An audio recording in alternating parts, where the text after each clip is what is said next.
ఈ simple and tasty snacks కోసం ఒక కప్పు మైదా పిండి తీసుకున్నామంటే అది జల్లెడ పట్టేసుకుంటాము. జల్లెడ పట్టుకున్న తర్వాత దీనికి సరిపడా సాల్ట్, 1 టేబుల్ స్పూన్ కారం, 1 టేబుల్ స్పూన్ ధనియాల పొడి, సన్నగా కట్ చేసుకున్నటువంటి కొత్తిమీర, అదేవిధంగా 1 గంట నానబెట్టుకున్నటువంటి సాయి పెసరపప్పు ఒక కప్పు నిండా వేసుకున్నామండి. అదేవిధంగా కాగిన నూనె 1 టేబుల్ స్పూన్ వేసుకున్నాము. మంచిగా నీళ్లు చిలకరించుకుంటూ ముద్దలాగా కలుపుకుంటాం, పూరి పిండిలాగా.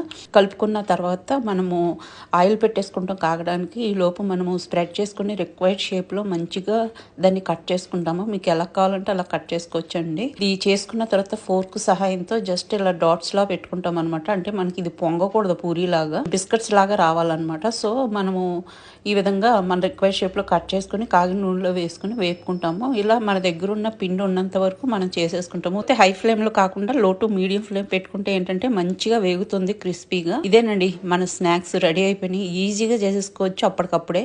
చాలా చాలా టేస్టీగా ఉంటుంది అనమాట. కంపల్సరీ మీరు ట్రై చేసి చూడండి.